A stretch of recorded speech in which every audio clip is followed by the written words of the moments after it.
Welcome to Fraud Files, where crime may not pay, but it sure does make for good podcasting. Today, we're diving into a case that made unemployment fraud look like an Olympic sport. Dr. Parker, why did the pandemic era create such a target-rich environment for fraudsters? Glad to be here, and you nailed it. The pandemic was the Super Bowl of scams.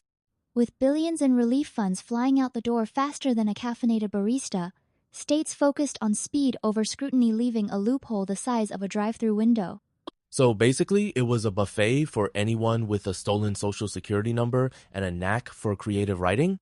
Exactly. If you could type, click, and fib without tripping over your own lies, the system practically rolled out the red carpet. And the scammers, like our stars Dupiton and Associates, waltzed right in. Let's introduce the main characters, because this indictment reads like the credits to a heist movie. We've got Jonathan Dupiton, a.k.a. Anthony Watts, Kadir Williams, Emmanuel Dupiton, and Cameron Bell.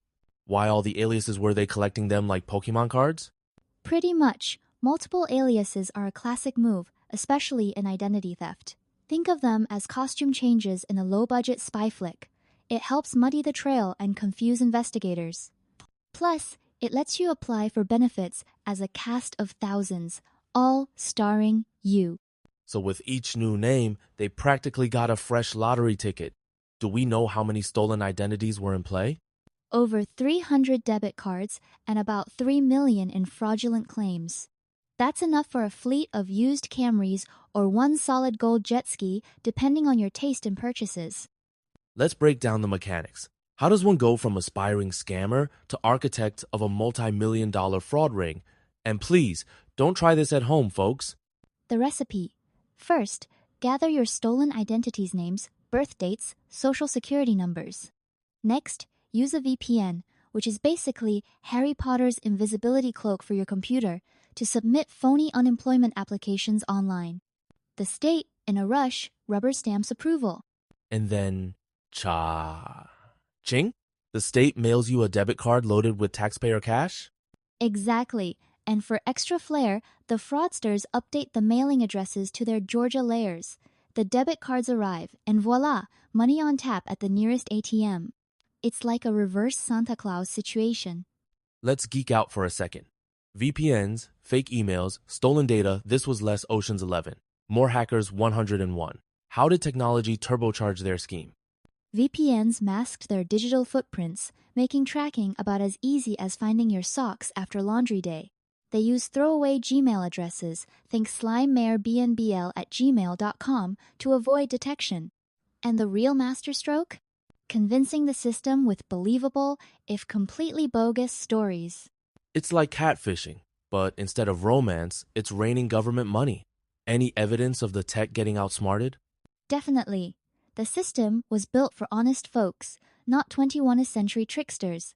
As one study put it, in 2021, up to 10% of pandemic UI claims nationwide were flagged as likely fraud. That's not a budgets, a buffet. Now that the loot is loaded, let's talk about the spending spree. What's the next step? ATM withdrawal marathons. You got it. Picture a game show where every correct pin gets you. 1, 0. The crew hit ATMs all over Georgia and beyond, draining cards faster than a toddler with a juice box. Over 3 million flew out enough to buy every waffle in Atlanta.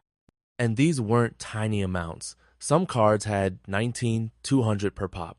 That's a lot of groceries or a lifetime Netflix subscription if you're feeling thrifty. Exactly. And because the funds were spread over hundreds of cards, it took a while for the alarms to ring. By the time investigators caught on, the ATMs had seen more action than a Vegas slot machine. Let's feast on the charges. We've got mail fraud, wire fraud, aggravated identity theft, and access device fraud. Can you explain the difference preferably without triggering a bar exam flashback? With pleasure. Mail fraud is any scheme using the postal service to swipe cash or goods, think scam by snail mail. Wire fraud? That's the digital cousin, using phones or internet. Aggravated identity theft is like regular theft, but with bonus points for creativity. And access device frauders that mean their wallets had more plastic than Barbie's dream house? That's one way to put it. It's about using or trading unauthorized debit cards or numbers to snag cash or goods. The indictment reads like a greatest hits of white-collar crime. So, aside from the defendant's shopping spree, who really got hurt? And what's this about forfeiture, though they have to give back the golden goose?